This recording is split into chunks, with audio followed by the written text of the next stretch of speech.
of that nature themselves. Yeah, to be good for the so-called weaker counties for Laois to win it. They did well this year, beating Wexford, last year's All-Ireland champions Westmeath, and Dublin after replay.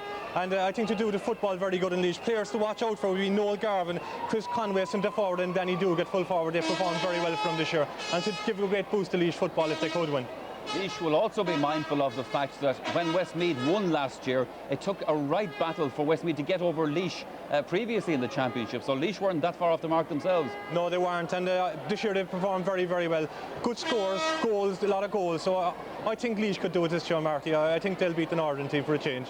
Well, interestingly, like as in Ulster, Tony, there was also a draw in the Leinster final, but when they played Dublin in the replay, they beat them by 13 points. Yeah, it is significant, really. I suppose maybe they didn't believe in themselves in the first game when they played Laois, but that confidence they should carry in with them today, and it should stand them in good order. Martin, we've often made the point about minor matches that any kind of form that you get coming up to Croke Park suddenly can go out the window. You can see total turnabouts altogether. Yeah, minor matches is all about who performs well on the day, Michael. That's what it's all about. It's something to hear Tony on about the weaker counties. Donegal have never contested a minor final, so we class ourselves as one of the weaker counties there as well. And it'd be great for the county. We need a boost up there as well as everybody else. And but as you say, it's all about form, how they perform on the day. And the team that starts well normally in a minor, teams hold on. Teams normally at minor level don't come back because the heads kind of go down a bit. So the start will be very important. But we're very hopeful. It's a good minor team. They're big, strong. They've got the good players in the right position. David McGinley has been scoring well from frees and from play. So it's got the makings of a good minor game, and normally minor matches are good and open, and we should have a good match with the conditions and everything. Apart from McGinley, who else might we watch out for in this team? Well, you've got Kieran Brown in the middle of the field. Adrian McClafferty has been playing very well at centre half back, and Eamon Redden, who's got a big job today, has been doing well at full back. And my own club man, Michael Higgerty, the right half back, is a very good player from my own club, Kilcar. But I think all round it's a balanced team. There's no real stars, and it's a balanced team, which is good at minor level to have that. Well, gentlemen, whatever about the threat of rain for later on in the afternoon, conditions, Tony, are perfect here for this minor match. Yes, absolutely perfect. I suppose we've had rain in all the games so far this year in the championship, and if you could order a day, this is perfect. The grass looks well, the crowd, the colour. I think it's a perfect day for good football, and let's hope we'll have a good game in the final. Even though I believe it will be tight, and I wouldn't be surprised if there was sparks flying around the middle of the field. I think it will be closely contested with passion and pride, and I think it might be open in the last third of the field, but around the middle of the field to be totally congested, and to just be dying on the brakes, and will win it in the end of the day. Watching, we saw Laois in a huddle there a moment ago as they make their final preparations. It is interesting, obviously Donegal are being supported by Tyrone as well here today, and Laois by the Meath supporters, but the Tyrone supporters are much more vocal in their backing of Donegal, I note. Yeah, well, all Ulster counties back each other when they come down here, which is great. We've great passion up there, there's great rivalry between us up there, but when you come down here we're all together, which is great. But I think that, you know, it's great for Donegal to have Tyrone here today to give them good back, and there's a lot of Donegal people here as well. But as I said, it's got the makings of a good match, and look at even taking the senior thing with the conditions today, we need a good match. We haven't had good, the Hurriers have had some great matches, we need a good match, and with games going out live on TV this year has been great, and with the soccer in England starting yesterday, so we need things to compete with that now, and today is the first day we're going to compete with it, and hopefully we get two good matches here today. Well, Martin, it must be said that last week's minor match was a fairly good affair, and we had some entertaining football, and that we look forward to more of the same now as we join our match commentator for this minor match between Donegal and Laois. We say good afternoon to Micheál O'Shea. Good morning, Michael, agus Sinead Fuirin Owen Aulinson, agus ní raidig Luhasud, Dolcho Fadale Crave na Hayden, Gafoil, Cravola Buete Cui Bautico, agus Sinead and Lidenson, agus Maravi Martina Raw, Adrian McClafferty, Gimertan Vaseline, Lachuil, Lashley, agus Kieran Brown, Eresh, Chase Eva Coste, David McGinley, agus Cherry agus Fihishe Coolin, I'm She Igashoot, Goodisa, Sinead Quidisna, Bullies Wora Evegico, agus Janura Cosaga will crave the Adam Skull and the Buetinis Tushke Emlena Cogus, Sinead and Lochtakuchta and Son, agus Winted Onan Owl, Girkul and so a bark of Tropik, Dida Hemerv, Fudin Lishe, Nis Tushke, agus Eda Soul, Gunado Glahu Crevna here in the Rime Shoot and Giat Valta, Sinead on the Lishe and so, agus Etzud at no Lish on Lamore, agus Shaw on Eden, agus and Topanach, Martin Buggy, Marlon Holy, Shabley and the Diaglish, agus Harazoge, Edibart, Brian McDonald, Ishtik Sahuine, Shabley and the Diag, Shoot Homa, agus Martin Delaney and Captain, Evi Gorste and Lidig, Eresh, a law Porke, agus Ochteracud and Widden, Evi and Lidigaco. Panel analyzed, Raw Eden, Anava, Etfadi Atsugas, Didigla Lish, Hofadale Craven Hayden Raw Uid, agus dianta gomahaco ach hepara an dawer dianta gomahaco godisa agus an rétóir Niall Barrett and son amo a lá páitce agus an corcoich agus mar bhí colmóruas gorá an roi a casa timppel an so is decar ará céilis a bheith sí cabhrú i séide i dro hol na canálach inis bhí sí i séide na bhalaiste seo cúg nómatí ó hin mar sin I buagach gomachan so agus an bhléana taineh anna lá fad chun pelle agus sníad an cehar lá páirce agus iad anna chumasach Ciarán Brown agus Barry Monaghan Mac O'Neill Monaghan a mocha lá páirce a Donegal agus Martin Delaney agus Noel Garvin Laois agus sníad lochtaíocht a híróin agus iad súd nó leis a tarna chluthe an moltóid an so agus is gair an head catan áde agus tús cura leis a gluthe le canis agus Donegal an ón saí buirteisteach sa chúine an so gotí an lámtasach David McGinley cehir fi sé godísa agus an chiad hir chic nóthe ag a hénig agus seansma go bheith hénig hoping count a chomat. David McGinley agus Donegal agus cúil aimsithe ins na chlóhír fadacha a bháin in aig chuide cóscór le deiread chiad lá díirech mar a bhí Laois in aig á clia. Seo David an bhaid sin chiad scór sa chlóthe le cheannis builteisteach agus builte sáirthaistigh I míle bháide agus Planta Machanson ag Martin Buggy a machadjó lár na páirce builte ón Delaney go Dasanson ag gród mar Cananáin par na gailteachta ó Nef Colombo is Stechanson go dtí Joel McGillicara agus anna hansa go Joel lechan Shanson Curamú Joel Carr Cheremáistrí agus big a bhí fórsúd ímar ag imirt sna mini sevens orthe ag INTO níos déanaí inniu ach seo cúlbáide líise Robert Darby fear anna láidir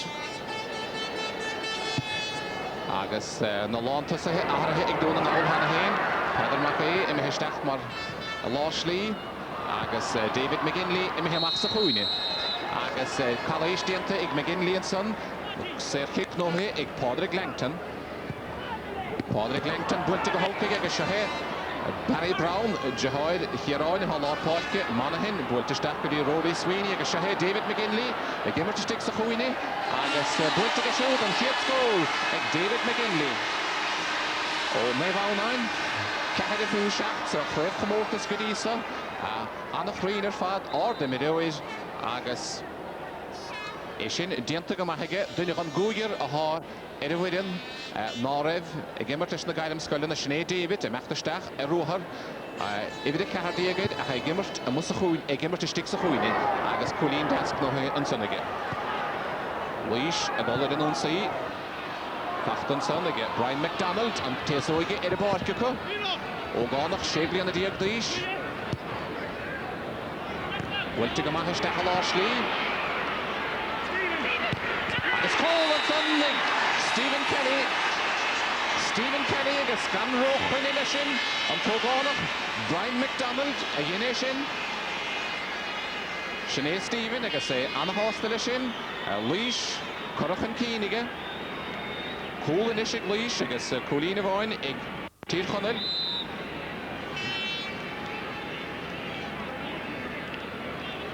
Anna hús an son ag Laois agus Stephen Kelly ó chláiste na salíiseach Seo an chaid buirteisteach ag Brian McDonald agus I titimisteigh sa ceard nóigid son agus Stephen Kelly aimsithe go deasaige agus isteachan líontáin. Saorchic ar a dheibhile an báirc Martin Buggy amach go dtí Noel Garvin chur a bheras aige sin inis go dtí Derek Conroy ag imirt an 3 bliain agus builte roidir hebh na lábhah léige. Seo i 3 bliain Derek ag imirt leis na minúir cosú le Chris Conway ath ar a nachad slot.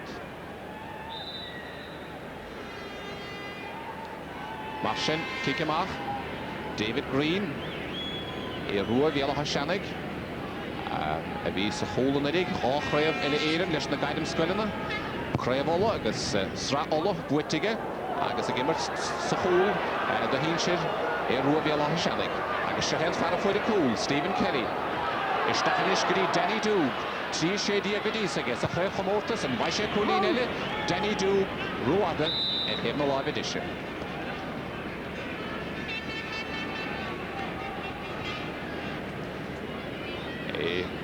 En an chaide bhla crín go maith leis a dá chuis Danny an a Yesóig an Baltasan ach ruada éis.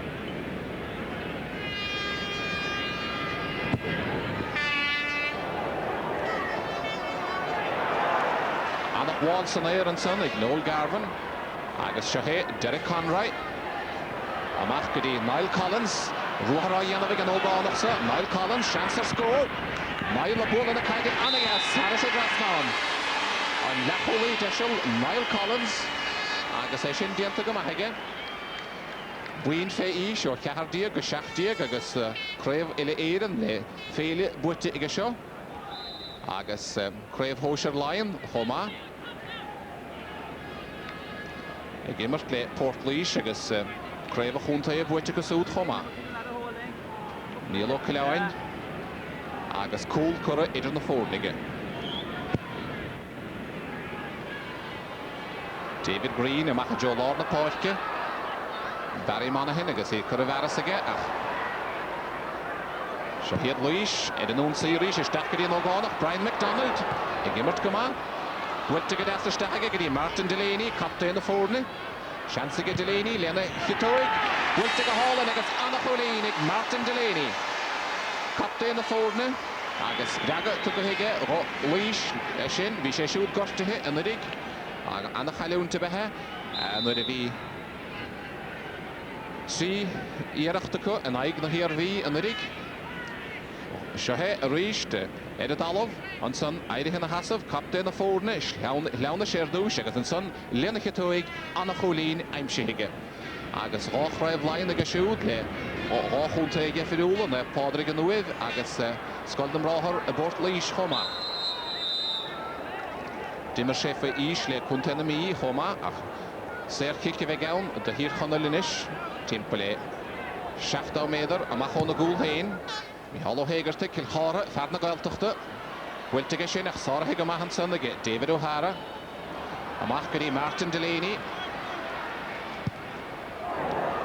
Danny Dú go rath bhfuilte go hálan aige go dtí Brian McDonald me sé tappa go óhin a cúló siar an san go maith Shane O'Donnell Mundóráin Berta go súd agus Banistóir Laois an san Gabriel Lawler agus é sásta go maith lena éireann go díosa Kick cúlgréadar agus stahad Shane O'Donnell ó Mundóráin agus sehé Danny Dú annach chrín ar fad os na séircícanna agus anna bh tháinig mar thoma. Iadach martá David McGinley a bhile an Council builte go thumpaige builte go híseal agus ní réon stróid chun an áil Council a thábháil Barry Brown go bhfuil leáid Ciarán a lápáirce agus é cosint ag immert na hatslát builte stechan san aige go dtí Rory Sweeney agus a techt trasna a rís an san David O'Hara David Févrú agus seansaigh David McGinley ach Colin Parkinson ó riimiis amach Colin isteach go dtí Kevin Fitzpatrick Congracht an Dave Líne gus céimeanna breatha fada go segus é Anna Lúfar Parkinson isteach go dtí Danny Dú gach buinte agad as an san ag Eamon Redden fachtar eisige buite eisce maithaige agus an pass fachtar go as ag Martin Delaney lena catóig agus cúnaí álan eile an tamna ceann lena catóig ag a captaín na fórna Martin Delaney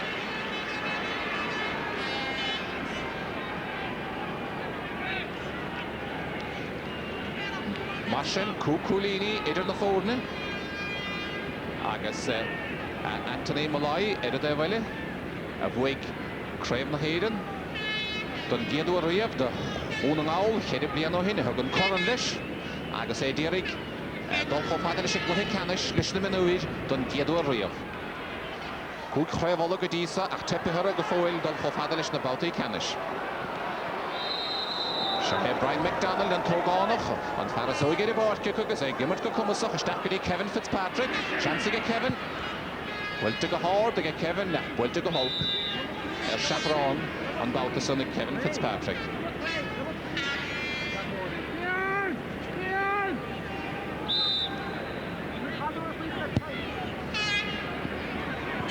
Fel bwyltamach gymahanson agus Siarhe Adrian McLafferty Cooley's fawr dar efo cwrs y chref chymortas gydisa.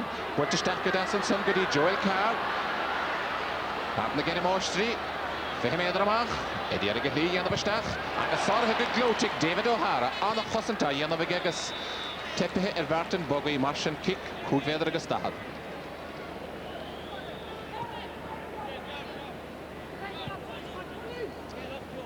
Agus emachtarsteach Joel Carr agus y cymryd sŵl anna hir ar David O'Hara eisiau dianta gymahige agus yn son emehemach cic cwgfedr agus dahad. Marsin, Desig, dôn yng ngawl, ond Shehe, David McKinley, bwyltistach ag gyda Shane O'Donnell, Magda Noel agus fachta edesig y hen. Anna Blana ymachadson, Chris Conway, agus eisiau dianta gymahig Chris Shehe, eisiau blin yn y fwyd yn choma, agus eisiau blin i gysio choma, Derek Conroy, Derek yn eisiau mechta rwhal. Mae'r gyn ydy sach na hymra, ond waisio sgôr, Derek yn mech gyffôl, agus ond Montoid, ar og o yn ymwyr cwcys gêm yna, diantan son ag gan an chaid y ffebach. Drohiaracht, agus Shehe, Niall Collins, gyda Martin Delaney, Hwnt a Laois i gymryd gyma, Stecha John y Carnoig, agus Council gyda Denny Dŵg. Denny eisiau diantag a'ch cwmysach ag Denny. O'r dymyd oed a'ch nid eisiau bwyl ty roba ag Marsian Hain, har Hansig ag y ffwyl. Agus Anna Hansig chôl y wen, Anna Pafoil yn syn ag David Green. O'r Pafoil ag yn gwl boed yn syn. O Owen Delaney, agus Shehe, Rod McCannon, Nyr Colombo. Calais dianta Barry Brown, Saitis y Drawn. Ach Anna Pafoil dianta rymish ag gwl boed hwn yn awl. Barry Brown agus wyntist gysw ddysdach gyda Grod McCannon fferdd na gweltach dyna Colombo glwtig gyda Shane O'Donnell Shane ymach ddysdach agus Calais Raum agus Colin Parkinson gorsta he chomael Shane O'Donnell ond vertig o gorsta he Shane O'Donnell yn son Shane O'Donnell vertig agus Shehe rwhysdach Shane O'Donnell agus gwola fachta yn son ag Colin Parkinson Stech san ocht agus Bertica, Lana Bertica, Shintir at Alov, Schneef Colin Parkinson. Agus Corlais Ochor, Bertica, Shane Magdanoel, Darno, a vich Edaus, le Donangals, na Clegadi, agus na Shaskadi, agus Sinead, an na Honadahe. Agus iad Imnich, ach Shane O'Donnell, Catgalore, agus Colin Parkinson, Eidihan Hassan Choma, Marsin. Bertica T Lennon Tiraig Sochlothe agus an Countess Fell ag Laois Sochlothe Gadisa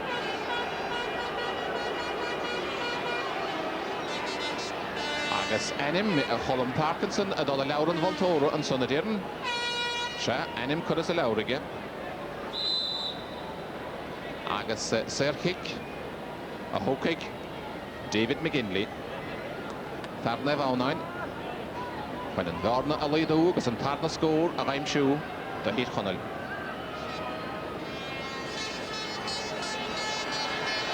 Neu David agus y syniad sgôr ond tarna Colleen da hwn yn awl. David McGinley agus sos da gymael y sy'n.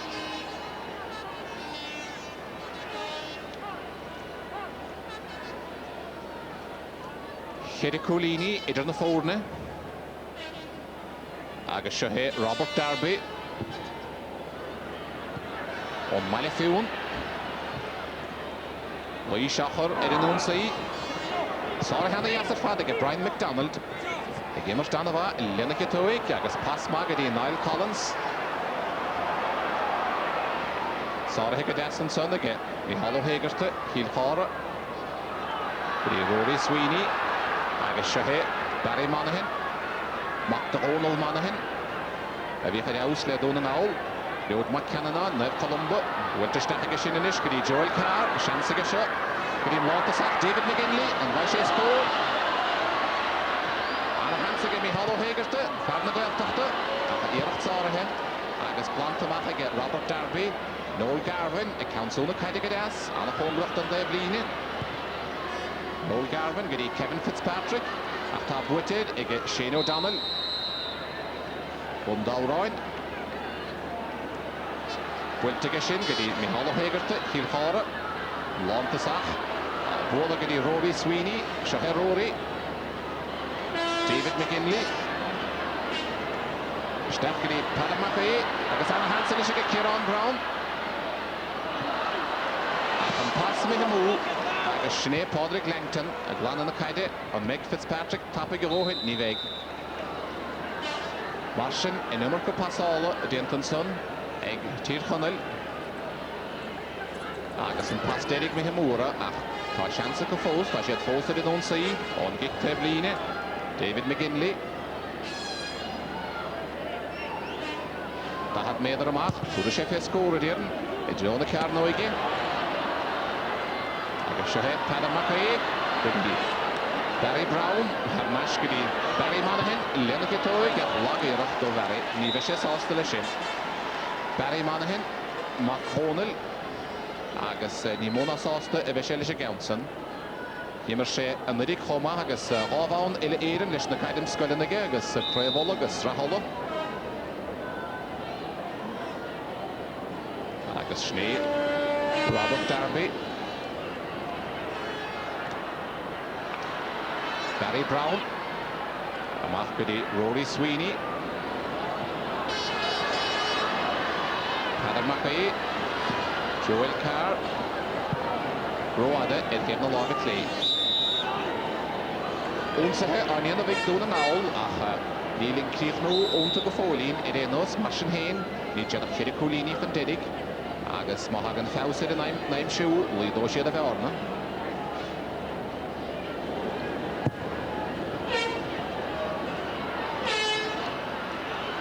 Noel Garvin, Farlar Podkalisha, good in the Holapi and Captain Martin Delaney.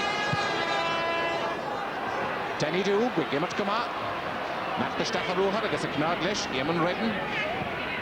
Danny spot the kind of August, on the last Stefan John Hole, and the Hontoro. I got a whole of inflation, Rex sticks the Carlo, near it, Kevin Fitzpatrick. On the whole, like Kevin Itson, on Hyde British Staff, a Jonah Carno again, I guess. Fitzpatrick, Lena Horan, Abola, Stefan Leonton. Martian, Farfort Leisha, Anna Hostelishin. On Patna Cole, on Hyde British Stefan Jonah Carnoige, on Cole Boyd, Dergi Wolamach, Fitzpatrick, Lena Horan, Stefan Leonton. Martian, Darnavour, Agus Anna Walson, Eric Noel Garvin, Darnavour, Eden the Ford, Agus can make a shaft number the deal. Tá mianach a dír chonel dersterlum, goilen mianach ontach an tachten I arianov, Ronan Mulligan, gedi Eamon Redden, agus Mihallo Hegerte, Hilchara, Fevru, Erashgedi, Eamon Redden, agus Shaher Ronan Mulligan, Green Batlaw Portke, Barry Monaghan,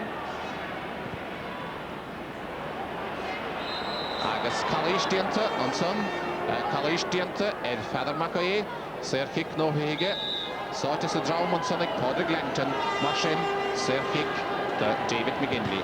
Hartlev online. So here at Twigshin, I guess, Podrick Langton, Amachkadi Noel Garvin, and Fatlaw Portke, Olnev Joseph, Anna Vassanair, I guess, Gished Ausenaig Lochgarman, Shahe Stephen Kelly, of Wooden Hiat Ho, Fastnan Son, I guess, Sarah Higadas and Son, Grod McCannanoin, and Nev Columba. Amachkadi David McGinley, I guess, Washak Yasa for Lekedic Tirchonel, Rory Sweeney, Mev Breed, Stefanish, Gadi Shane O'Donnell, McNoll, Chansik Shane, Roada Eriesh, Niveshes Ostelish Ganson, Maravisara, Neil Tirchonel, Creen, Onaim Shoe, Gufo, Nietzsche Socratishis, Gant Pulse, Bergarden is Luatra, Da. Leid ook nog aan de scoren ruim zoekers voor de hero in een zondag. Je ziet zoel, wel, vnachtlichen alm, vnachtlichen alm henige stoch. Ik is takkejucht daar hoort te gestochen. Daar organic, ohne alm, Allah nog weten. agus Laois a chuir chapte na fórna Martin Delaney an fear a bhí gortathe Americ an fear go bhfuil Craibh Lion aige le ráchúnta Jeffrúla a ghead fará le chunta na mí agus le chunta Laoise mar a bhí sé ar scoil na Padraig san nuamh agus Craibh Lion aige le leothisiúd agus Craibh Lion aige leis an scoil na mráithre Port Laoise chomá.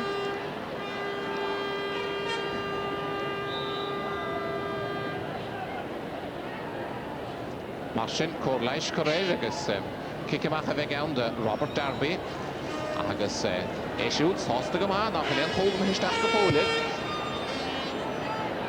Dúna náil a súil gnéid ó glóha mar bhí cheir chóil aimsúhis na chiad sícíon do chluhícha na hé cheannacha dá ríomar idir. Níos túiscim líon an aigen dúin an aig rianacháin agus an aig éonsama. Ach sé héad Laois agus cógóiseach deas agus Niall Collins an eftirsteach an bhaid sé scór. Niall at a dalach, Shahid Martin Delaney, we got to hook in a Blenakatoig and trio pulling Blenakatoig again Martin Delaney. A gimmer down the Vahinu, captain the Fordnet, and Rafteno Matthias Hammer, Agus Loch Laois and the hostel shin. Och Gulini inish, idir the Fordnet is cheeky Nika, Fachtig and Vadlaw Poitke.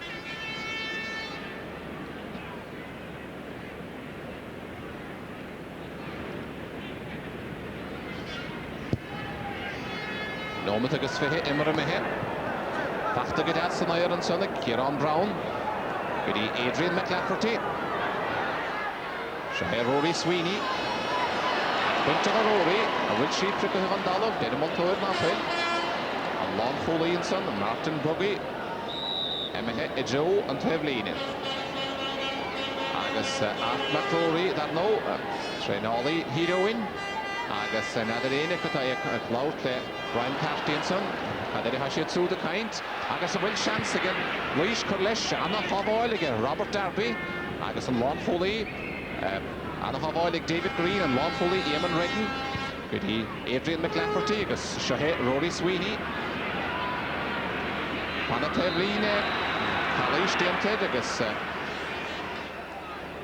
anna chongracht an Tevline an Baltason ag Colin Parkinson agus an chic tóca hiag a tapig agus dún an áil agus éad a dírig dolir an ónsaí.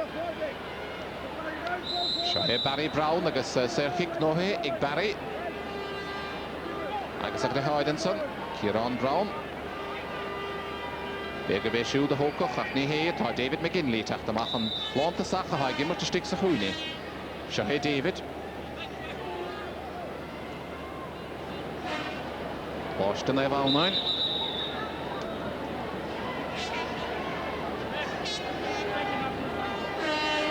Hús a Coachella Saurig.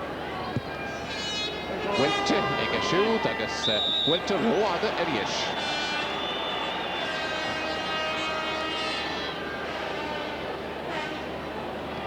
Marshall, nídig David sásta agus ní dólim go bhfuil tosathe hóna náil róhásta a chuirid. Leis an aimsú sa chluthe go dísa. Ach cad é mar dhéfir I dhéanach sé dót da néad ó clútha cúla aimsú. Shahid, Hannah Bacae, Barry Brown, who was on cool. Barry, Yannick and a sort of a good and son of us, and then way, Derek Conroy, and Glan on the Paddy. Well, we let Hansik Barry, Bertus Nicole, hit team pledge. I guess Shahid Lon Foley, Ronan Owl, Eamon Redden, Amach Gudi, Lord McCannanine, Shahid Grow the Reached, Farnaf Columba, Farnagar Tuctagus, Ronan Mulligan in ish. Neval 9. Washington Neval 9, agus Club Neval 9. Went to Gidi Barry Monaghan and Padlaw Poitkin. Agus Shahid Shane O'Donnell, Mac Newell. Neval 9 Homa. Cahra Row, Neval 9 again to evidence agus College Kilty Dental Barry Brown and son. The men Auris Mariola Shin. Sir Kick Nohe ag Barry agus Bexulig David McGinley, Evenius Crinne on Balthasar.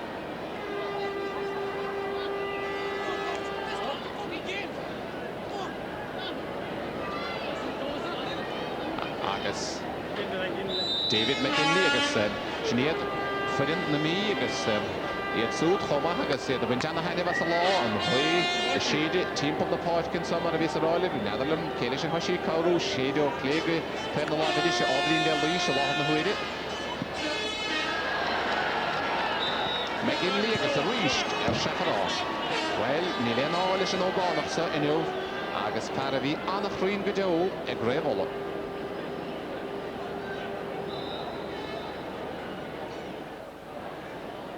Púg námatí fihead agus well, scór anna ísisiil go deo ag tír chonil mar há lá deáid sim chun caide agus ábhíonn beag gaothe ag cabhrú le Laois a bhéarn sa chéile. Agus iad a gimmert go maith, Colin Parkinson.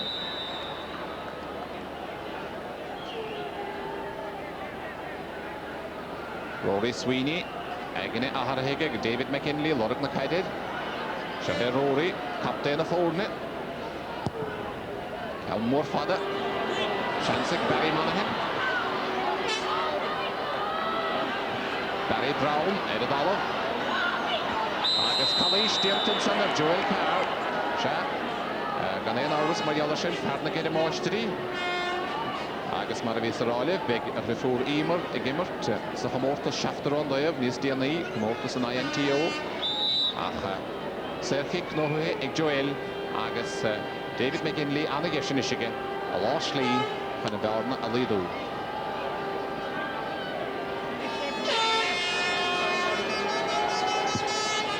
Counson buirte níos fearr a David agus in isis Seach Gúlíní atá idir na fórne.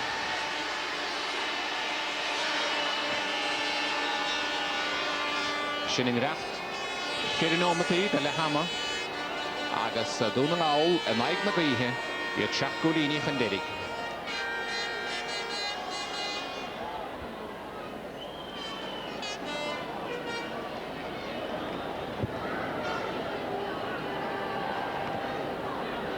Pachta go deasach Stephen Kelly, amach go dtí Colin Parkinson agus ruachar á dhéanamh Colm.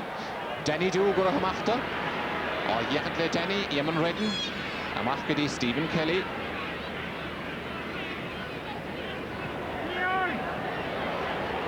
Stephen, léana citóig, agus gan éon á an son le cosantóirí Donegal. Builte go maith ag Noel Garvan, agus anna chorlíon ag Noel Garvan. An padlár páitce, agus gwe seolta Laoise a láthar na huaide.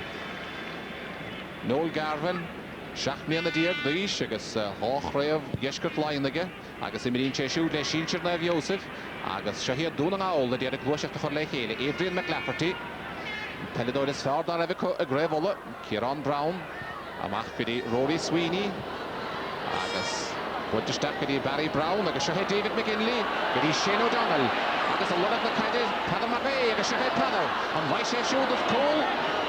Well, an chaidpinte siúdas na cosantóidí timppla agus Robert Darby, gan éon rós strain sin in éan le Harris a dóibh líne. Well, le han sa bhíg Padar Mackay, hí na cosantóidí timppla agus bhuiine do an chaid in éan le. Serkic de Shane O'Donnell, agus heile idir na míon agus iad bhaint lána súl as na himachtaí. Seo David McGinley, éidir go dúradh sé fé scór in aig na gaothe.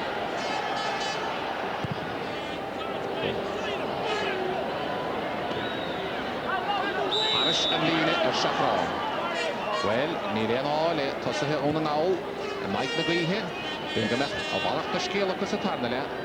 Nuair a bheith an ré ag cabhrúileatha mar an nachraonn sí timppla mar tá sí anna thuagach chunsa a gaharú riimiise glutha ar éanos a chosna go chlutha ag cabhrú le Laois.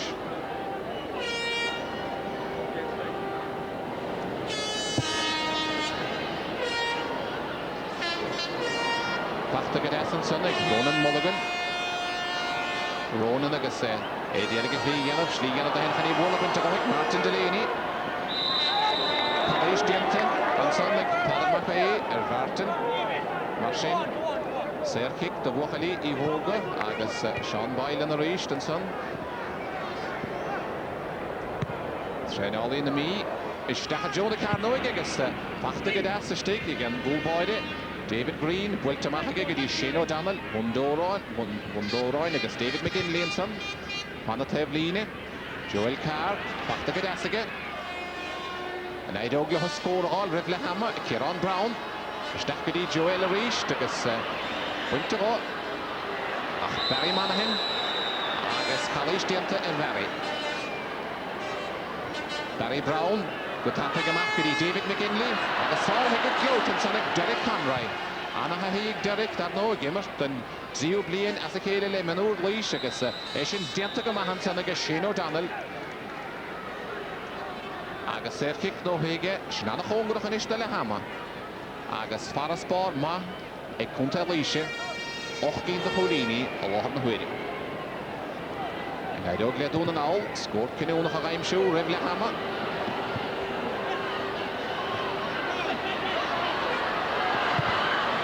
Shane O'Donnell, Agus Cooley, Shane O'Donnell, McNord, Conor Leitho, Gudi, Shaq Cooley, Farne Vaunine, Agus Denomati Fihid, Imre Mihe, Sikiedla.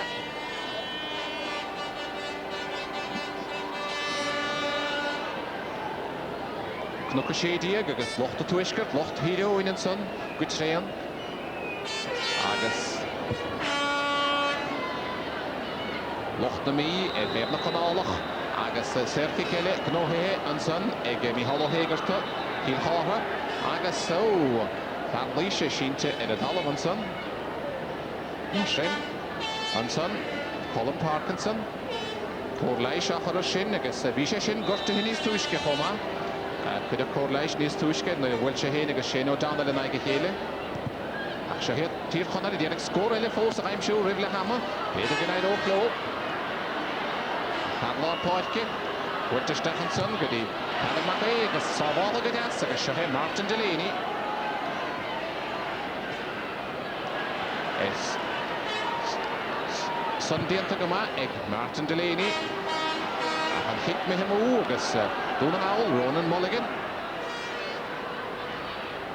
Barry Monaghan, Goody, David McGinley, and Russia scored. Oh, Winter Gloton, Sonic, Chris Conway. Achbachter Ashika, the third kick. Nomad Gully, Lepash Denomate for Hitagus. Donegal, Agus, Unsri, Ayanov, and Holy Shika. Yeah, the Dierig, and Gardner Alido, Rivla Hammer, David McGinley, Bechet Edigihl,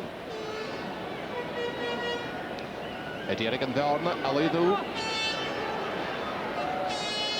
Shahe David. Oh, Nietzsche hostel is against him. And what row at the Ergish.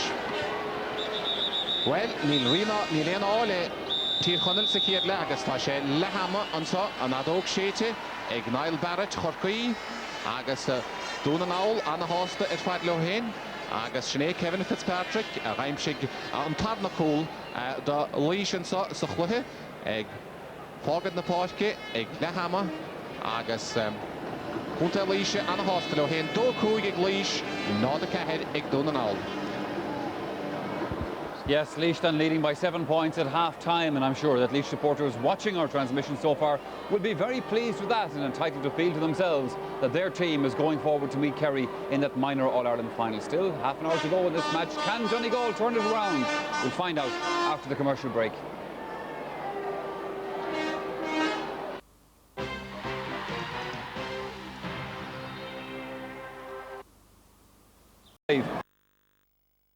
But actually, they have as much possession as Laois in the first half, but they're trying to walk the ball into the net at Christmas instead of taking their points from further out. If they take their points, they'd actually be level with Laois. The goals are most of the difference in the end between the teams. But really, the right corner forward for Laois, Brian McDonald, has been playing well, and the midfielder Martin Delaney. But Donegal now put Jared Canning, who's Donegal's best player, back on McDonald now, and he's Coltano. But in the end up, they should have taken the scores. When they look back at that game, that first half, they maybe should be even ahead at half time. I do take your point that they are wasting chances and wasting possession, but this is a good Laois team in fairness. Yeah, the first 10 minutes, the Laois team looked like they could play, as we were saying up here, they could have played against more senior teams in the country. It's a very, very strong Laois minor team. But when Donegal got into their own, they won more ball around the middle of the field, but they're basically trying to walk the ball in the net. Instead of, as I say, take their points from further out and keep the pressure on. They'll need a goal really to get back into the game in the second half. I suppose it has to be said, Martin, what they are doing in terms of the amount of possession and little passes and so forth around the place, but getting no penetration. It's not unique in Donegal football. Yeah, well, sometimes Donegal, maybe people say play too, but they're actually playing completely short football. They're not kicking the ball at all, and they're going over with the ball. Sometimes they're going backwards. Somebody has to take on the initiative of taking a score from further out the field. Like Laois are doing at the other end. Every time they go up the field, they're taking their shots at a few wides. But at that level, you have to get, players have to be prepared to take it on themselves to kick scores from 30, 35 yards, because they're capable of doing that. Well, Tony Davis, when it came to getting goals, as Martin said, Laois did not have any problems in this department. We're going to take a look at Laois's first goal now, and you might talk us through this one. Yeah, well, this is Laois's first attack in the game, really. And as you can see, different at Donegal, Laois had a cut every time they went forward to try and get a penetrative ball into the full forward line. And Yent was a kind of a fortunate goal. He just picked it up and shot it into the back of the net. But this is something Donegal haven't been doing. They haven't been taking their players on. They were passing the initiative from one to the other and not taking the initiative and shooting themselves. That's a fine big Laois team as well. Like, they're a good strong team and they're able to get that kind of possession. Oh, they are.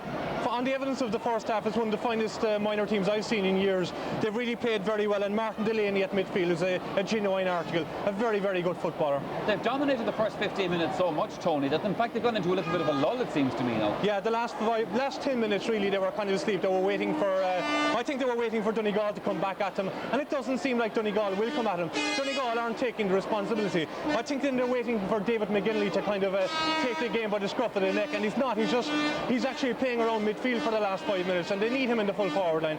But it's no good being in there unless they let the ball into him. Well, Martin, Donegal did come back at them, but when they did, in fact, it was Laois that got the next crucial score, which was their second goal. We'll have a look at this. And from a Donegal defence point of view, this wasn't exactly too clever. Yeah, again, it's a ball. The full forward Danny Duke takes on Eamon Redden here, and he kicks the ball across. A dangerous ball in the square. In this case, I think David Breen, the keeper, shouldn't have come. When there's a defender going up, the goalie can't come because he's leaving the goals. There's nobody in the goals, and all your man is doing is he's coming in the ball. He has an initiative to get the fist to the ball. And I think that David should have stayed on his line and hoped that Shane O'Donnell, the fullback, would get his fist to it. Because if the goalkeeper comes in that case, he has to get the ball, otherwise the ball's from there. When he comes, we see it here from the camera in the goals. The minute David goes to the ball, he's got to get it, because if he doesn't get it, the ball's going to end up in the back of the net. And played the corner forward, Kevin Fitzpatrick, he took his goal very well. But we're not creating the same chances up at the other end of the field, and that's just because we're not letting the ball in the danger area, Okay, if Donegal are to have a chance in this match, obviously they're going to have to make something happen in the first 10 minutes of the second half. Yeah, it's going to have to happen for them in the first 10 minutes. You see them here coming back out in the field. They're going to have to say at half-time, look, let's go caution to the one and give it a go. And I mean, every time Laois went forward, they looked dangerous that time. And Donegal overplayed the ball, allowed the defenders to get back and get in tackles on them. And they're going to have to be far more direct in their play. If they're going to play that short passing game, they're going to have to play it direct with support play at speed. They're standing up, taking the ball instead of going forward, speed. If we watch Tyrone in the next game, they'll be taking the ball at speed all over the field. And if you're playing that kind of short game you play, you've got to be doing it at speed. Tony, from a Laois point of view, their mentors obviously will be saying to them, look, we're 7 points up at half-time, but a couple of Donegal scores and maybe a goal and everything could change. So they will now actually need to make another attempt to be emphatic at the beginning of this half. Yeah, really they'll have to start as they started at the start of the game and take the game to Donegal. I think at this stage Donegal need a goal to come back into the game, and on the evidence of the first half they don't look like they'll score a goal. Like, if anything, I think any time Laois let the ball into their full forward line, they look like getting a goal or a point. And with Danny Duke, Chris Conway and Brian McDonald playing the way they are, I think Laois will pull ahead, and I don't think Donegal will get that chance. Let's see what chance Donegal do have then as we pick up on the second half of this, reminding you once again that Laois are leading on a scoreline of 2-5 to 4 points, and we rejoin Micheál O'Shea. Gora mahagad Michael agus Há Ahrú na fórna hana hen tá Stephen Ward a gimmers da hir chonel agus Barry Brown imihid an bark agus tá Shane Hennessy takahe ed bark da chunta Laois agus Diarmid Lever Baul Keta egemecht an bark ach tá Stephen Hennessy egimmers da Laois agus ed an Lavelle an son Stephen Ward egimmers da Donegal. Marsin an Dá Ahrú sanach Fyrjan imihid an bark tá Barry Brown a bhí gimmert ar na hat slat tá sé siúd imihid an bark da Donegal agus Diarmid Lever Baul Keta imihid an bark ó Laois ón Delaney is cosúil Macle Brian Delaney imihid an bark duine an rán óidí sné tá imihid ó Aidan Laois agus Sinead an son, Shane Hennessy, on Vrechmoor, agus an Vertchiana, a Lápáirce, Martin Delaney, agus Noel Garvin, agus an Vertchianig Tír-Chonel Choma, Kieran Brown, agus Barry Monaghan, agus an Multoid, Niall Barrett, Olaf Chyn, an Chaid a chaban orde agus tús a chur leis a tarna le chun a gáileach. Céfig a dhéchant le Ciarís a chréir ceannis, tús cura leis a tarna le, bhla deas an son Kieran Brown agus an chaid go dtí Barry Monaghan, seothe Adrian McLafferty, go dtí Rory Sweeney. Captain a fór nach a iirecht súd sáirithe, agus an tunnadaí Shane Hennessy, Serkic, gnóthaithe ag Shane Hennessy, agus mar sin, Clarlíse, Colin Parkinson, bhfuilteisteach ag a siúd, sáirithe an son ag Rory Sweeney, Harnash go dtí Adrian Lafferty, anún go dtí Ronan Mulligan, David McGinley, agus iad a dtíag bhuaiseachta chuir le chéile, Harnash in is a rís go dtí Gród McCannanáin, Bart na Gaeltachta, agus Colleen Das ag an lecholaí clé, Gród McCannanáin, Bart Mair Columba, Gleon Colum Kill, agus gan nach 20 second imihin. Inis a ráthúil athá idir na fórne. Sné ríiste an preban na caide an son, Gród McCannanáin, agus á bóla go deas Harris a Drasnán. Mar sin, tús maithigh Donegal agus sné tá bhuachas a tarna le. Birte go léime le chéile agus a bóla na caide Lennon Oran agus Colin Parkinson a teachta dír an Arúdson, seothe Colin. Eamon Redden, go dtí Barry Monaghan, agus Calais dianta Barry. Adrian McLafferty, na bhánain drochiarecht a bit well ní ha, tá sí feachta go deas an son, in an leig Joel Carr, Juana Talún ag Rory Sweeney, agus an dianta go deas an son, ag an Onadaí, Stephen Ward,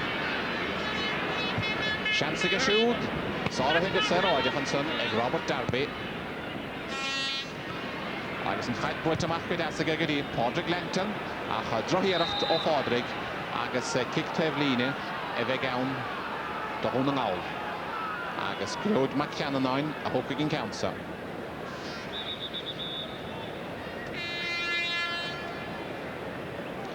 Mar sin, Cic Líne do Donegal, agus Onadaí eile i teachta de báirc do Laois. Beidir Eddie Kinsella tí teachta de báirc, ach ní sé tacha isteach go fóil. Tá sé ar a líisteach inis Eddie Kinsella. An tarna Onadaí ar a báirc ag Laois.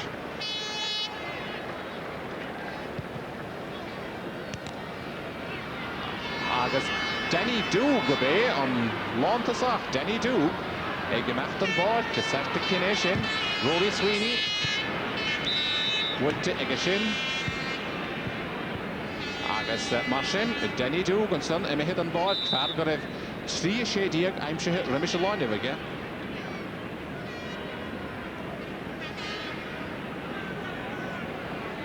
Trí nómatí imar imimehe, agus áthúil idir na fórne, agus an bhaid Péidirig gatharú timppul, iadar lim a bhfuil si puin cúnamh do Donegal sa tarna le, seothe Noel Garvin, agus Calais dianta an son Eamon Redden, Serkic gnóthaithe ag Eamon. Danny Doug imimead an báirc ag gortathe, snéanta bhfuil sé imimead dar nó ag gortathe.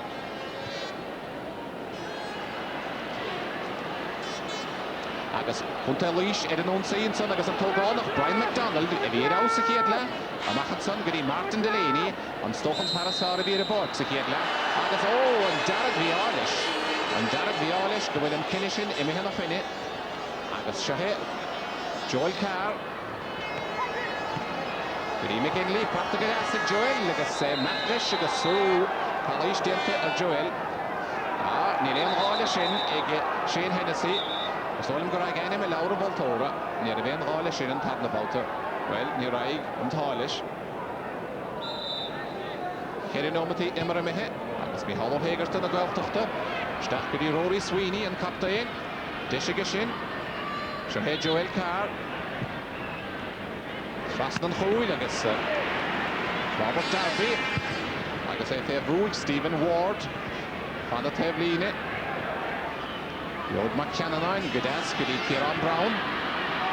Agus McCannanain ydy'r sgôr eile aimsiw, ond wyt eich eto. An y gochwylun. Y grwyd McCannanain, ffafn y gwerthdochter. Agus yn diantag yma hege. Cwg neom ydy Emre, Emehe. Agus yn ddar na oli dŵ, di'r eir eich eile. Eg etir chonel. Cwg Cwlini, edrych na ffwrna inish.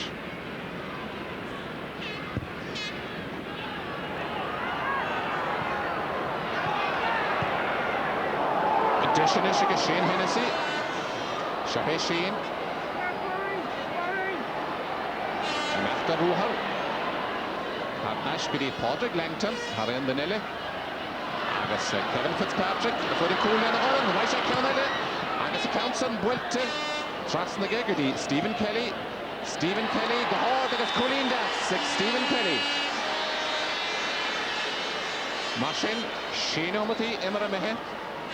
Agus on hit scores at Arnala, ag Stephen Kelly o Commonwealth Joseph Laois.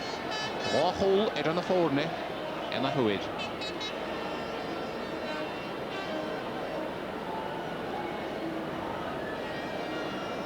David Green, the never nenur ha a panel, a co, go will prevail aid in the Gellish, the guidance scullina. Cougar Northwell and da Shane O'Donnell. Adrian McLafferty, Ronan Mulligan agus David McGinley. Agus a hedwn yn awr yr edrych agus sians y sgwr ag y parn y gortach na Padar McVeigh. A Macgyddian on y dŷ, ond waith eich siwda agus no, ni faig. Harish yn lŷn Siachran. Stansig Stephen Ward rwy'ch Stachanson ach ni rif se Creen. Marsin, fi desig dwn yn awr agus Stephen Ward yn tyn o dŷ. Hol ag aimsiw ach Wiltshire Counson roade heb na Laois Clay Siachran. Siach mewn beth i Imre o hol idir na ffwrna. Anach wall yr eisiau nôl Garvan sy'n air. Ryfaris agos y mechtar rwhar Niall Collins.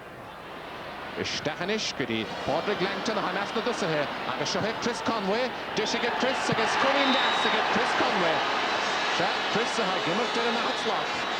Agus es rhyw blin y gimmert ys na mynwyd agus yn a hwyd o Siach Gwlini idir na ffwrna. Y mechta Stachanson, Padraig Langton a bwol yn y caide gydas gyda Chris Conway. Chris y fiachant y Stach a bwol yn y caide idir na Cwlin.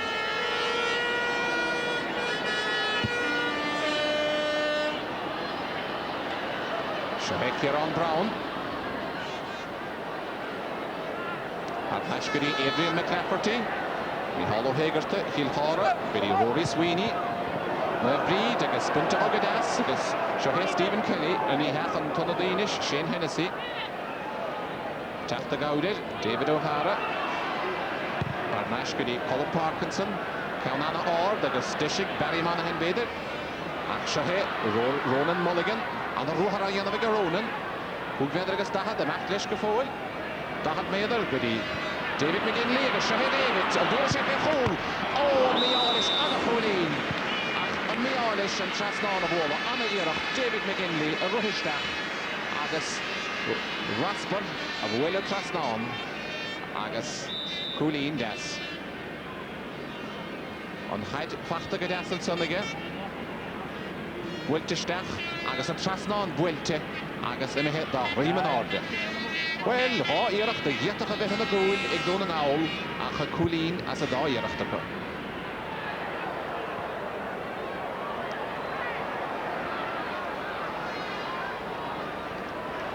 Ond pasa mi hymw agos y serfig dy lys.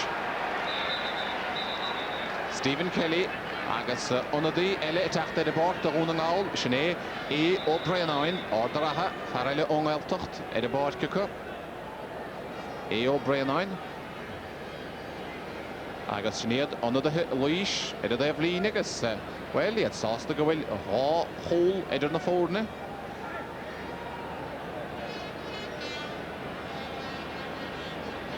Marsin. O Breanain tac ahead of bort agos be Rory Sweeney beidir, captain na fórne, a dul Joe an taobhlíne, dul saol gudi Anthony Malionson.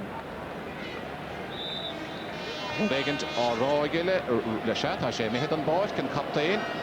Agus Shahir, Brian McDonald a tógánach, Lenach a tóig. An Trinity, betach the gaudir, Shane Hennessy. Amach gudi Martin Delaney, well, Neil Martin Crean of Baltason. Di sé raddi bachrynis I chiedle, or sé tí cwlini braha, Lenach a tóig. Denomathi an tarnala, agus hachol idir na fórne a gónaí.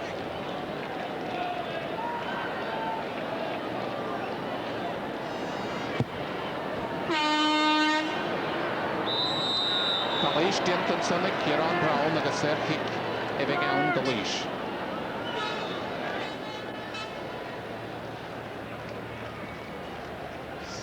Stephen Kelly, an Kaite, Elati Vigashin. Agus the Chris Conway, when he counts a Hogant. The Mudan Lina Cookweather agus Dahad. Cam Gara, agus Dracown, agus Shahe, Adrian McLafferty. Attack the Mach, David McGinley. Lord McCannanine. Stach gedin. On the day, Stephen Ward. After here, after Wick shoot, Homa. Agus Shahid Laois agus Colin Parkinson.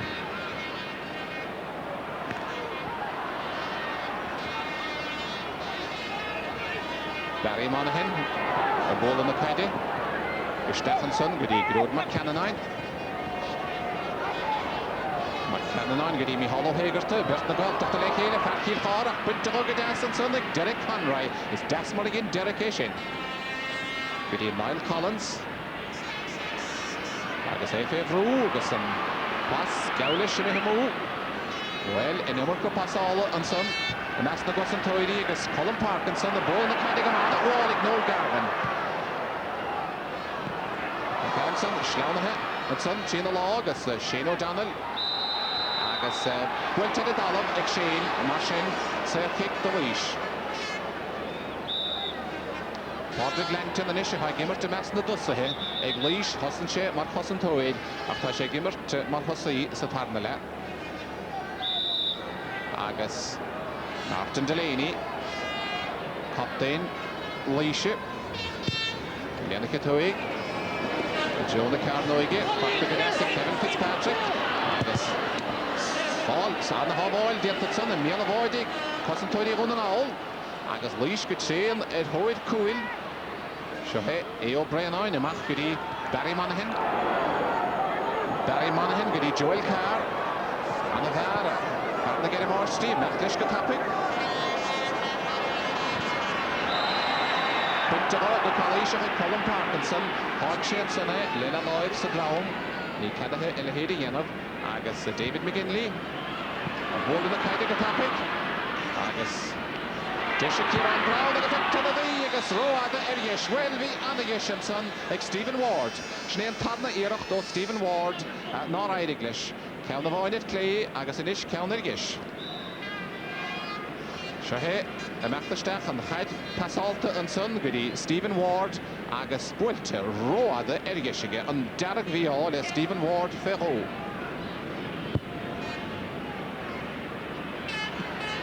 Now, agus the gimmer could say, and then she Derek and Don the lead, Erdala. Machtastach, Shane O'Donnell. Wiltige, agus, Robert Darby, agus Bulte Machgaman, agus. Kieran Brown, Martin Delaney, but here Tom Raga session, the Antagamaga, Winter Robinson, Shane O'Donnell. After Harnash, Laois, agus, Anachid, Passal, Anachid, Ruhead and after Moog, Shane O'Donnell, Laois, Selkick, Gnohe, Shane, McNoll. Noel, he'll Clogus Coilemach, he'll Connell, Snakoyagadi, Snashaskadi. Ahir dar no, Ahir Shane O'Donnell. Dar nef awnain, agus Cwr Laishachor, Shane O'Donnell. So it's like Carwyd Echlig immer mehe, agus Hachol, idir na fórne agoni, agus Shahe Arish, Shane O'Donnell, and son agus an Laois again, Martin Delaney, and son agus Gorstihe, Savolog, ved Gyrra in Alled, and Willie for 6 dags and 8, os Kiona Willig in Orde deren. agus cór Laois a chuir stoilm go me sé ceart go leor. An an leanúnta aigla sin immert agus timppla carúid a chluiginis ige dúna áilchan teachtar eis chá chúlchan deirig. Seo hé David McGinley. Go híisiil agus go gearra Grí Joel Carr agus Serkic eile a lína cheirvéad ar díag an Baltasa. Agus deisiile ag David beidir go dúrach sé fechúlín an Baltasa.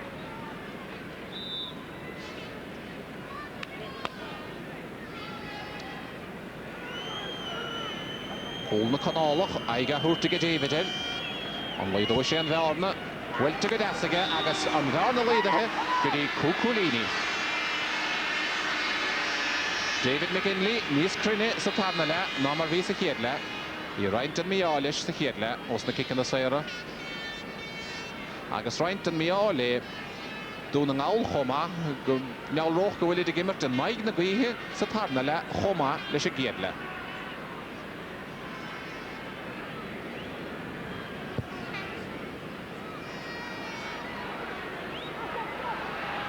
Hall Hegarta, Híl Chára, Dalamh, Shelley agus Calais Diantel, Serkic, tas na Connolig.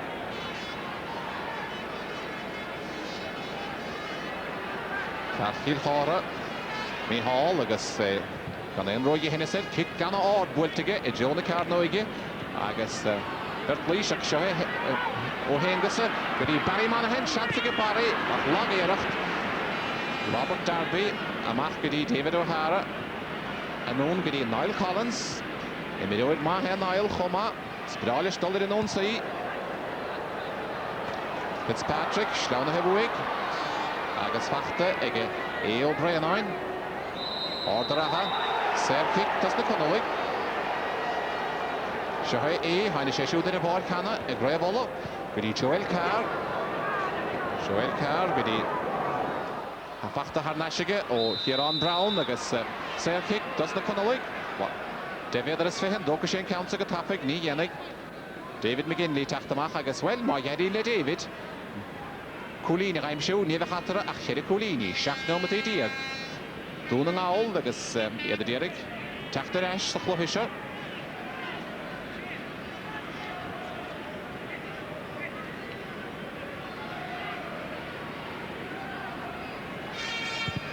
Tarna bhánain, bhfuiltige ach róada dheis, roinnt an míális, cóngrach go maith an ghuaile na láimh diise ach dheir mí cheart.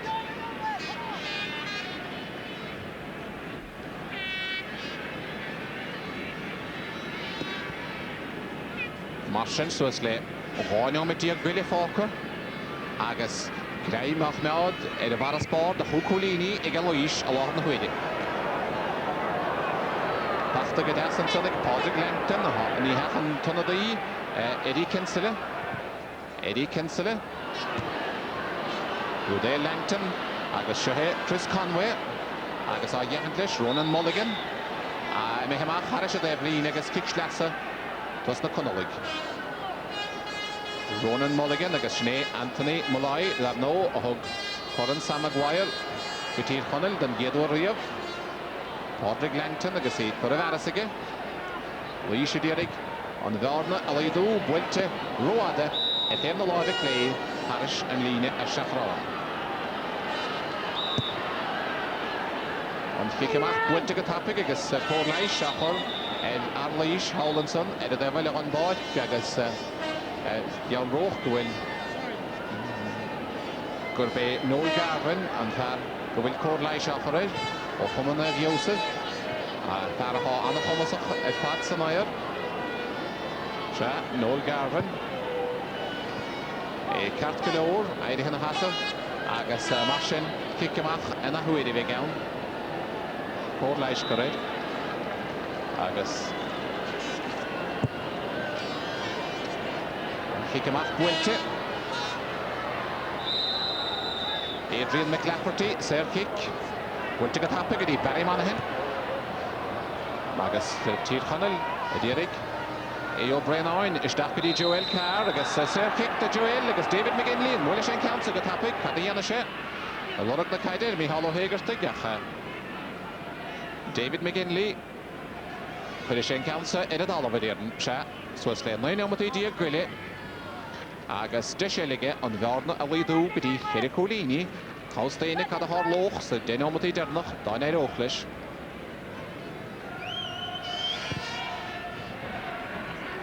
David agus, well, an méális buite roiada ar chléige. Ní sé chrín in chuige an taim cinnte go raibh sé annach chrín ar fad ag réabhla ach níl atális a barca chrópa ginú. Agus bheith sé siúd ar rinne an gúgur a ná mé leis na gairim scoilena. Idan hir chonel. Marsin ní bhecha tá híige a bheith gimmart sa barca chrópa gréidir.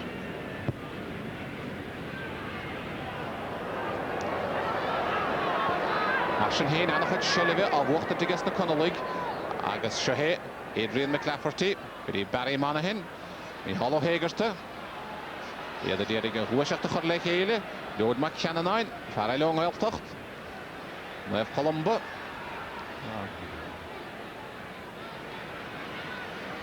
annach chuid pasála ag na conalig Adrian McLafferty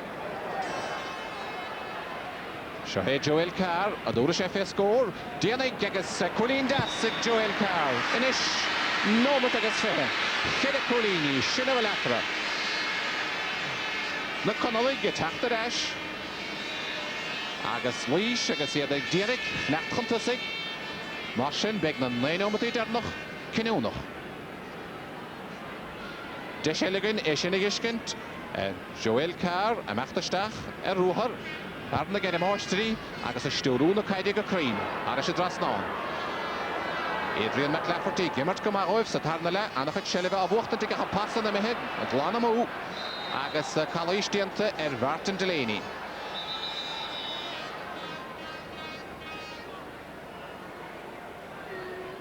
Mar sin, Serkick táchtach, Laois, seilibh co, agus Colin Parkinson, Farfort Laoise, a hopig yn Counsa ach dyna Laoise dyna gos na tusach ar a dal bheith an san agus gan éon fel timplaid de bésin Padraig Langton agus an moltóid a meachtasteach chuil popolaige leis na muid heach céileag Padraig Langton ar a dal an Baltasan.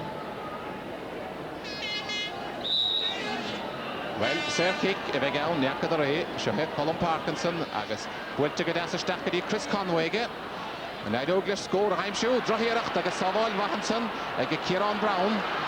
Martin, doing all the Derek, Washington, Lechele, Calais Denter, Stephen Kelly, went to get tapping again, trust on the park, give a Shahek Road, McShannon, Farnlev Columba, and Maclish Guma, Edo Devile. Dunboyd, they won an order, no, and pass, Spintero, like Martin Boggy, on Togonach, Shavely on the Diag, Agasation, Gentagama. Gan ein dawyd, leis y Serkick, Niall Collins a hwcig yn Counsa. Agus Raunoid Leishanson, agus yn Bainish Dywyd, Gabriel Lawler, agus wel, ofyd un ymwneich beder, gywyl dŵn yn awl yn gynach Jerry Collini, roedd Shahek Chris Conway. Fitzpatrick, ym hyfwyg, agus fachtig, Eamon Redden. Eamon Fefrw, Congracht yn Devlini.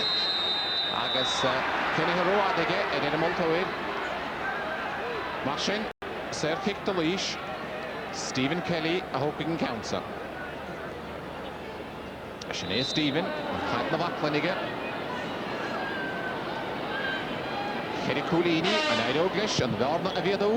Lena Catoig, Jonah Carnoige. Agus parta gydas ag Adrian McLafferty agus Serkick dos na Connolig. Wylte gytapig, ymach gyda Ronan Mulligan. Gyda Kieran Brown, harnas gyda Mulligan. A tachtamach gyma agus gyd trein. Ond haid, bwynt o go Calaiseach, Serkick. Martin, Cherin o'n mateifi hyd no Martin yma hyn. Agus Ceri Collini, i'r na ffwrna. Agus sio he e o Brenain. Haid na gael tachta gyma hege gyda Joel Carr. Ond rhaid sy'n rwhar. Joel Lemachlish, Lemachta rwhar. Agus yn ish, e o Brenain. Chance yn chol, col e o Brenain. Parwal dy raha. Haid na gael tachta. Agus yn ish, un atra, ach un chol o roen.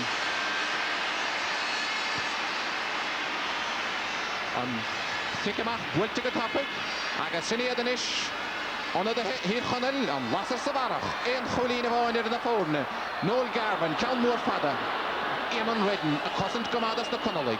Amach godi Ronan Mulligan an Farry in a Rohar agus of Nohigan Serkick agus Parale Olish Edidalov Shinte and Sagas Gortehe agus a Mohalor Parke an Emmert Statahe agus a Besha Derek Conright a Gortehe Shahe and Cole Joel Carr a Ruhistach a Bull na Kaide Lena Horan godi Eo Brennan and Tonadi Hugadar at the Park Put to go Hishel Istach godi Kune and Leon Toynige agus Derek Conroy Laois Lloyd Laois Corlais Curra Ershin Hoogna om het even agus Cadé mar chrécha weg gwyn een choline vain idir na fórne an hachten neer gedo diente ik tier channel so parnela agus het jou roog an eigen gehen dale an taile an Baltason chaide gaile reise agus Shahe Joel Carr a córaach agus á dhéantais Colin Parkinson Joel an chréan fachta go maithige a bóla na caide harnáisiid san agus a Maclish a Ruhar Shane O'Donnell left drohiach twig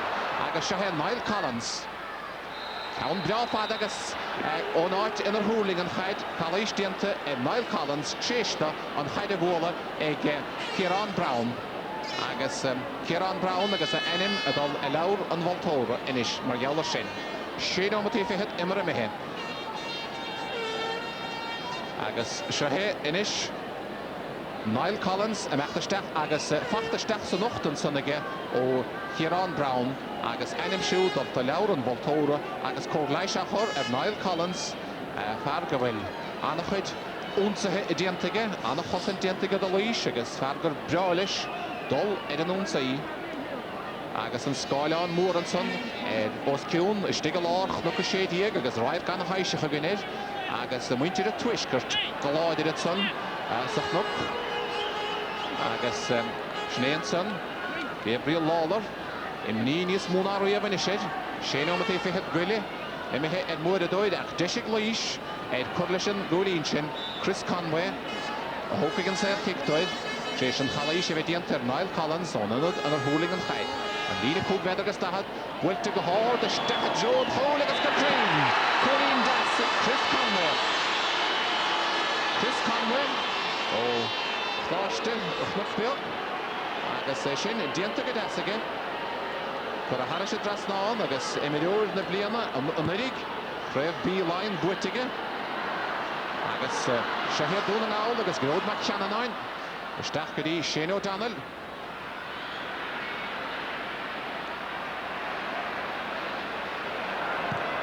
Wilted sannig Kieran Brown ceann mór fada go dtí Eo Brennan i foiid an cóil an bhaise ceann eile Eo Brennan isteach an sanna go dtí David McGinley Ábhíonn Maul a déirigh a chaide ceann Joel Carr seansa go siúd Lena Catóig annach lánaistigin san na míle bháidige Niall Collins ceann anna háchtach ag Niall Collins go dtí Eddie Kinsella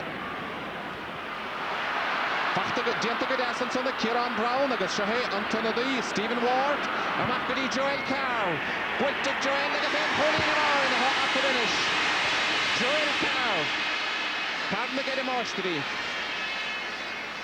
agus sinnig recht ráin ómit nó beidir sin ómit iad a ceann scríbe éon cholín a bháin idir na fórne agus deisiligin an chaid bhuilte go deas an son ag ó hégarta go steach go dtí an Onadí Stephen Ward agus in Nedan Le go dtí Joel Carr Joel haris a drasnáin Laois a sellif na caide a mohalár páirce éon cholín a bháin idir na fórne agus ort felladóid ort chosantóid Adrian McLafferty amach go dtí Stephen Ward a ha gimmert go maith háine sé de páirc Micheál Ó Hégarta an meg Joel Carr tapig a róhin ní dólam go méid mar sin kickslasa a bheith ann da Laois agus Colin Parkinson a hópig an ceansa agus beag gradam anna gheasa dulda i midóide chluthe gradam choran cholam mahar orthe ag John Highland go loia Péile sé hitte sé Barry Monaghan a déirigh tír chonneile chuir an ónsaí Shane O'Donnell an bhfuil Calais diantar Neil David McGinley a bóla na caidisteach go dtí Padar Mackay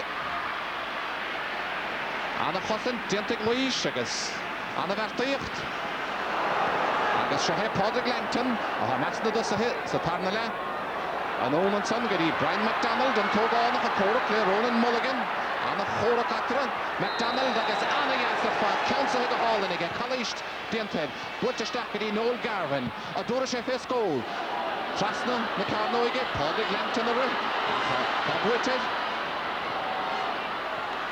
Marshin, Tír Channel Puzzle Gamagas, Gerard McShannon on the direct dollar and on Sigurdy, A.O. Brennan, Shahi A.O. Brennan, a Gimmert Gamagas, on the Flahisha, Anna Mintis at Tarnale, David McGinley, and Vaisha Show the Colleen Coascoil. Well, Neil Fowler to Fuhe, a top pound on Son, Gerard McCannon, Neil Talish. Gerard McCannon, Farnay of Columba, Glam Colum Kelly, Agus. Denomatí fihead agus imní inis na Connolig. Iad an grach Colleen bháin do Laois agus denomatí fihead imre mehe. Ach bí nimmert stat ahead fach Tamalín. Marshin, builtamach go lá Páirce. Agus fachta go deasach David O'Hara. Serkick táchtach gnóthaige do chunta Laoise.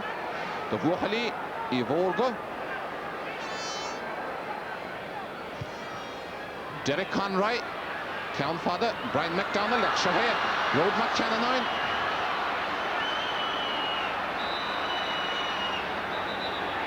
Calais Dente, Erfrewyd. And Serkick a tapper, Giddy Kieran Brown. On Mick Dishelle Pressure, Head Laois. Agus and Tunnedy. Hennessy, Shane Hennessy. On Vrech Moore, have Nashgiri, Colin Parkinson. Shahay Colin. Laois Derek, Matt Fantastic, Derek Dalgary, Trev Canis na Hayden, then Zio Baltariev, Agus Dishik, Stephen Kelly, Winting a Shin, Sorah, David Green, attack the Maclehe, and Cole Boydie. Well, and Todd, Tír Channel, Shahemi Hollow Hagerta, Fakil Hora, Winting a Shin, Goody, Barry Manahan, Dishelik Tír Channel, Shahek Road McCannon, Farnagal, Farnag Columba, Dullistach. On Pascary, Joel Carr, a Dora Sheffield goal. Joel Eridalov, A.O. Brennan, Lasmova. Agus David McGinley, Shahay David, on Lantasach. A Gerig, Beded, Serkick, Ornohu. Istachanish, Gidi, Nihalo Hagerta. Parkil Hora, Eridalov. Agus Calais Dente, Parkil Hora, Nihalo Hagerta, Farnagal, David McGinley, a Hokigan, Count Kenunachsa. Rhino Mitle, Kush. Oedach lig immer mehe. Agus Kicksayer and Countess Tochty da dog David McGinley inov. Rodegan Roitig Multorlish on Kick Devnach a Dearden Cinemert. Rodegan Roitige le David McGinley. Good Gahishe Isha och an Harisha Drasnan. Prin Gugriech noch na Forne e Coasco. Ein Choline Voin. Rhino met Gully. Le Kush Oedach lig. Agus Onodri tachte de board the Hill Connell. Sha Onodri tachte de board doy. Geen beter, geen oude welt. Wel, gaan het zelf kicken hogen. Schnee en tuigen we de tunnel die takken hij de boord. Pas je takken hij de boord. Sean McCullough Owen. John McLean. Agus a B. Shane O'Donnell han acht een boord. Sja, om kick der nog het pad. Agus Farnab Connell. John McLean. Han is je de boord. Gravel de Choma. En is Marschen. Kadianische. Count 480. En kicken we een beter zaklochen. Count de toch die dat ook Sherrill. A ball in the kaide. Roll out the Tashi Saval. Agashine. Tabuche e Contalish. Le Colleen Voin. Agus, well, ni mona tosta avec the Connolig Lishiginishin. Agus, Olaf Anna Fad. Ed Role. John McLean on Tunnedy, Hoggader, Edibor. They nog no, gewoon Serkick a Hogant, a Horamoch on Scoredoid. Agus Amy Aberach, and he watch a lot of it dohini. Agus Anna Kelur et Fad, and Winter Leash, Schnee David McGinley, Agus Anna Yimach et Fad, Winter Leash, Agus Ed, Harava Sosta, Gwinchid, a Graf Canish no Hayden, the Zio Balteriov, Bishid, or Yehant, Lekiri, Saklohi Canish, Agus and Darag Violish the Connolig, a Honigarash, Gutchayan, Agus, a Haile Colina Voin, and scored Devnachansa, a Hena Hocht, a Do Hocht, a Leash, Agus, and Buaka, the Colina Voin, a Heat Connell, Hena de a Kasud. Well, Laois, as we predicted at half-time, into the All-Ireland minor final, but surely to heavens, not in the manner that we had anticipated. Donegal are entitled to feel very, very unlucky with the way that match worked out for them. Well, sitting beside me here in our presentation box, along with Tony Davis, we have Martin McHugh. We were talking to Martin at half-time, who was looking depressed, but he was jumping out of the season that second half. I'm sure you're very disappointed. It was there for the taking in the end. Yeah, it was definitely there for the taking, Michael. And look, they put up a great second half performance. They came out, they threw caution to the one, they done everything right. They had 4 goal chances, we only got 1. That was the difference. Laois took their 2 goal chances. Johnny McAloon came on to take the free at the end. He scored the free, the equalising free, the last kick of the game, and the Ulster final. So everybody in Donegal was hoping he would do it again. It's hard luck. There's no blame to him or the lads. He tried very hard. If they get the second goal, they'd have won the match. But a great second half performance. We're going to have a look in a moment at the Donegal goal in that second half, which was a score that you badly needed. For the moment, Tony Davis, I know you're finding it difficult to hear me with the big cheers down around the stadium at the moment. But let's just talk about Laois for a minute. This is a big day for Laois football. Oh yeah, very much so. Even though I suppose you could say they were fortunate in the end to win, it was a great performance by them. And to have some class acts. Martin Delaney, especially at midfield, is one of the best minors I've seen for a long time. He catches the ball well, supports us forward, and got 2 or 3 good points from play. Chris Conway and Danny Doug as well played very well. And Brian McConnell gave his marker an awful third time as corner forward. I think they can look forward with optimism going into the game against Kerry. They shouldn't feel under any pressure. They're as good as any other team around. And if they just believe that they can win it, I feel they have the personnel to beat Kerry, because I don't believe it's a great Kerry team. Tony, thank you for that. Martin McHugh, while Tony was talking there, the big welter of noise behind us was the Greece, if that's the right word, the Meath team out onto the field here. And now, of course, we look forward to the senior match.